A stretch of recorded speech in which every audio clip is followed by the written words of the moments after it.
நான் யாருக்கு பயப்படணும்? எதுக்கு பயப்படணும்? எங்க அக்கா மகளை லவ் பண்றதுக்கு இடையில ஒரு புரோக்கர் எதுக்கு தேவை? என் மனசுல இருக்கிற காதல நானே லெட்டர் மூலமா சொல்லிடுறேன். அக்கா மகளே இந்து, அப்புறம் அக்கா மகளே இந்து. ஓ வாட் அந்த பூ மேட்டர் ஒர்க் அவுட் ஆச்சு போடுறீங்க.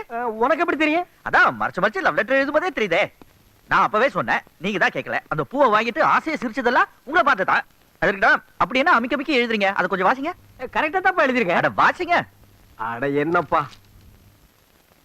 என் அக்கா மகள் இந்துவுக்கு உன் தாய் மாமன் 1000 கோடி ஆசீர்வாதங்களுடன் வரையும் மடல் என்னவென்றால், இந்த இடத்த கவனி. ஐயோ, நலம் நலமறியா ஆவா. ஸ்டாப். ஏ உங்க அக்கா மக என்ன கவர்மெண்ட் ஹாஸ்பிட்டல்ல நர்ஸ் வேலையா பாக்குது? ஒரு குவீனுக்கு எழுதுற மாதிரி அழகா எழுத வேண்டாம்? குயினா யாரு? அதான் இந்து.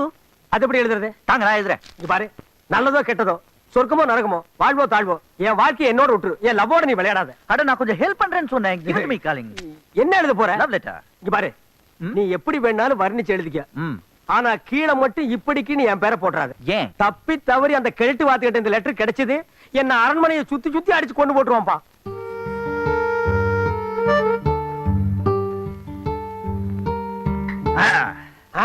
இந்த லெட்டர்ல இருக்கிற ஒவ்வொரு வரியை இந்து படிக்கும் போது அதுக்கு ஏற்படுற ஃபீலிங்.